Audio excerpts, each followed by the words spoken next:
श्री राम ज्योतिष India YouTube channel में सभी ज्योतिष प्रेमियों का स्वागत है। आज की कक्षा का विषय प्रसंग है ग्रहों से और भावों से संबंधित हमारी प्राचीन ज्योतिषकारों ने कुछ वर्ष निर्धारित किए हैं। उनका फलादेश में हम किस प्रकार से विचार कर सकते हैं। उनका विचार हम केवल जन्म लगन के आधार पर भी कर सकते हैं, लेकिन यदि हम सुदर्शन चक्र पद्धति के लिए तीनों लग्नों से यानी जन्म लग्न, चंद्र लग्न और सूर्य लग्न से उसका विचार करते हैं, उस वर्ष विशेष का विचार करते हैं, उस वर्ष विशेष के भाव से विचार करते हैं, तो हमें काफ़ी अच्छे परिणाम देखने को मिलते हैं बड़ी सरलता के साथ। हर ग्रह का अपनी वर्ष विशेष में विशेष प्रभाव होता है और यदि उसके वर्ष खंड में, उसके वर्षों के काल खंड में उस ग्रह की दशा अंतर्दशा आ जाती है तो वह अपने शुभ या अशुभ प्रभाव विशेष रूप से उस वर्ष में प्रदान करता है। जैसे भाग्योदय के वर्ष ग्रहों के बताए गए हैं कि सूर्य का भाग्योदय वर्ष 22 है, चंद्रमा का 24 है, शुक्र का 25 है, शनि का 36 है। इस तरह अलग अलग ग्रहों के वर्ष बताए हैं तो उनका प्रभाव भी होता है। लेकिन आज भावों के और ग्रहों के जो सम्मिलित वर्ष होते हैं उनको एक साथ विचार करके यदि हम देखें सुदर्शन चक्र पद्धति के आधार पर तो हमें काफ़ी अच्छे परिणाम देखने को मिलते हैं। ऐसे कालखंड में यदि किसी वर्ष विशेष में उस भाव की और किसी अच्छे ग्रह की वर्ष चल रहे हों और उस कालखंड में उस वर्ष विशेष में यदि कोई भी ग्रह तीनों लग्नों में या तो शुभ ग्रह की दृष्टि तीनों लग्नों पर हो या राशि स्वामी की दृष्टि, लग्न की राशि स्वामी की दृष्टि अपने भाव पर हो, तो वह वर्ष विशेष जातक के लिए एक उपलब्धि प्राप्त कराने वाला होता है। यदि किसी वर्ष विशेष में छठे, आठवें, 12वें भाव के तीनों की कुंडली में चंद्र लग्न से, सूर्य लग्न से और जन्म लग्न से लग्न को प्रभावित कर रहा हो, उस वर्ष विशेष की राशि को प्रभावित कर रहा हो, तो वह वर्ष कठिन होता है। रोग, शत्रु आदि के कारण कष्टों की संभावना उस वर्ष विशेष में बढ़ जाती है। इसमें सुदर्शन चक्र पद्धति और सुदर्शन चक्र दशा का विचार भी किया जाना चाहिए। अब विचार करते हैं उन वर्ष विशेषों का। तो सबसे पहले विचार करते हैं ग्रहों के विशेष वर्षों का। जन्म से लेकर 4 वर्ष तक चंद्रमा के कालखंड होता है, चंद्रमा प्रभावी होता है। 5 वर्ष से 12 वर्ष तक बुध का प्रभाव होता है। 13 वर्ष से 21 वर्ष तक शुक्र का प्रभाव होता है। 22 वर्ष से 40 वर्ष तक सूर्य का प्रभाव होता है। 41 वर्ष से 55 वर्ष तक मंगल का प्रभाव होता है। 56 वर्ष से 67वें वर्ष तक बृहस्पति का प्रभाव होता है और 68 वर्ष के बाद जीवन के अंतिम समय तक शनि का प्रभाव होता है। यदि कोई ग्रह किसी राशि विशेष में किसी पाप ग्रह के साथ छठे, 8वें, 12वें भाव का स्वामी होकर बैठता है तो अपने कालखंड में उस अंग संबंधी जो राशि का अंग पड़ता है वहाँ पर पीड़ा देता है।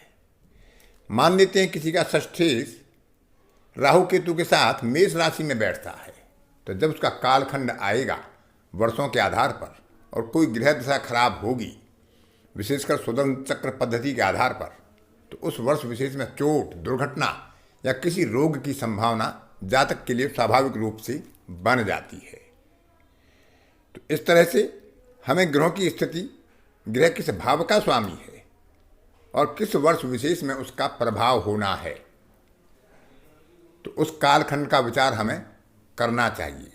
इसके साथ यदि हम भावों के वर्षों को और सम्मिलित कर देते हैं तो हमारे परिणाम और भी विस्मयकारी या चकित कर देने वाले या सटीकता बढ़ा देने वाले हो जाते हैं। तो अब आगे विशेष रूप से विचार करते हैं ग्रहों के अलावा भावों के वर्षों का, क्योंकि सुदर्शन चक्र पद्धति में ग्रहों के साथ साथ भावों का महत्व है और भावों की ही वहाँ पर दशा अंतरदशा प्रभावी होती हैं। इसमें सबसे पहले विचार किया जाता है नवम भाव से। जन्म से 24 वर्ष तक नवम भाव को विचार किया जाता है, क्योंकि नवम भाव जातक का भाग्य है, पिता है, धर्म है।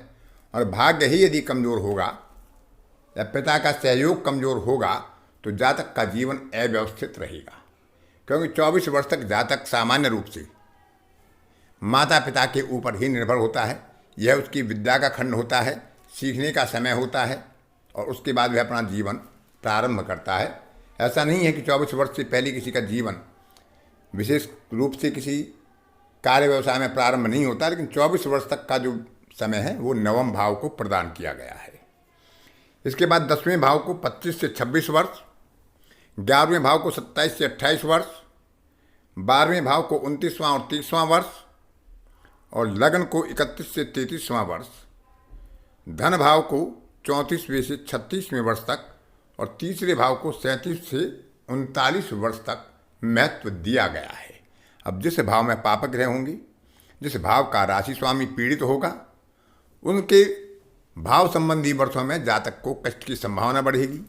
जिस भाव का स्वामी या जिस भाव में उच्च का ग्रह हो या जिस भाव का स्वामी अच्छी स्थिति में होगा, उस भाव में जातक को विशेष उपलब्धि प्राप्त होगी। लेकिन यहाँ पर जो ग्रहों के वर्ष हैं उनका विचार भी साथ साथ में करना चाहिए। यदि दोनों ही सहयोगी सिद्ध होते हैं तो वह वर्ष विशेष जातक के लिए एक उपलब्धि भरा होता है। यदि दोनों ही अशुभ स्थिति में होते हैं तो वह वर्ष जातक के लिए कष्टकारी होता है। मान अपमान आदि, धन की हानि, इस तरह के कार्य, रोग आदि के कारण कष्ट बढ़ जाते हैं। यदि दोनों का मिला जुला प्रभाव होता है, एक अच्छा होता है एक खराब होता है, तो उस वर्ष विशेष में कुछ मिश्रित प्रभाव देखे जा सकते हैं। चतुर्थ भाव के वर्ष हैं 40वें वर्ष से 45वें वर्ष तक, पंचम भाव 46 से 51 वर्ष तक, और छठवां भाव जागृत होता है 52वें वर्ष से 57वें वर्ष तक। सातवां भाव जागृत होता है 58वें वर्ष से 65वें वर्ष तक, और अष्टम भाव 66 वर्ष से लेकर जीवन के अंतिम समय तक प्रभावी रहता है। तो इसका विचार सुदर्शन चक्र पद्धति से किया जाना ज़्यादा उपयोगी होता है। एक उदाहरण के लिए आप समझ सकते हैं, हमारे देश की भूतपूर्व प्रधानमंत्री श्रीमती इंदिरा गांधी की जन्म लग्न कर्क है, चंद्र लग्न मकर है, सूर्य लग्न वृष राशि की है। तो अब यहाँ पर हम विचार करते हैं कि 49वें वर्ष में प्रधानमंत्री लाल बहादुर शास्त्री की मृत्यु के बाद उन्हें प्रधानमंत्री पद पर सुशोभित किया गया। 49वां वर्ष बनता है लग्न का। तो जन्म लग्न में हम देखें तो जन्म लग्न का स्वामी सप्तम भाव में बैठकर अपने भाव को देख रहा है। चंद्र लग्न का स्वामी भी अपने से सप्तम भाव में बैठकर अपनी लगन को देख रहा है। और यहाँ पर जो पंचम भाव में सूर्य बैठा है उसका राशि स्वामी मंगल भी अपने भाव को देख रहा है, और यह कालखंड था मंगल का और पंचम भाव का। पंचम भाव में सूर्य बुध का बुधादित्य योग बनता है, और सूर्य यहाँ पर दशमेश मंगल का राशि स्वामी है, उससे स्थान परिवर्तन भी है। और यहाँ पर दसम भाव का स्वामी मंगल जो कर्क लगन के लिए योग कारक ग्रह होता है, वह सिंह राशि में सूर्य की राशि में परिवर्तन करके बैठा है। दसम भाव यहाँ पर जागृत होता है क्योंकि वह वर्षखंड मंगल का है और पंचम भाव का है। इसलिए उन्हें एक अच्छे पद प्रतिष्ठा की प्राप्ति हुई जब उनका 49वां वर्ष चल रहा था। आगे अन्य घटनाएं भी होती हैं, उनका भी हम विचार कर सकते हैं। एक सामान्य उदाहरण आपके सामने प्रस्तुत किया ताकि आप दोनों के यानी ग्रहों के वर्ष और भावों के वर्ष का सुदर्शन चक्र पद्धति के आधार पर, उनकी दशा के आधार पर, अंतरदशा के आधार पर एक समुचित और अच्छा निर्णय फलादेश में ले सकें। तो इस तरह से हमें ग्रहों के विचार करने चाहिए। और कालखंड, जो ग्रहों का कालखंड होता है, उस कालखंड में यदि उसी ग्रह की दशा चल रही हो तो वह कहीं ज़्यादा प्रभावी होती है। अर्थात बचपन में यदि चंद्रमा की दशा हो 4 वर्ष तक तो वह अच्छी होती है। उसके बाद बुध की दशा हो तो वह अपना प्रभाव देती है, जैसी भी बुध की स्थिति जन्म काल में होगी।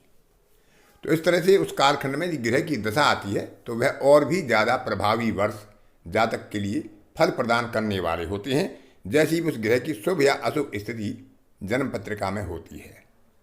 तो तीनों लग्नों का समुचित विचार करते हुए हमें इन ग्रहों के वर्ष और भावों के वर्षों का समावेश अपने फलादेश में करना चाहिए। आज की कक्षा में इतना ही। अन्य किसी कक्षा में फिर किसी नए विषय के साथ आपसे मुलाकात होगी। तब तक के लिए अपनी वाणी को विराम देता हूँ। धन्यवाद।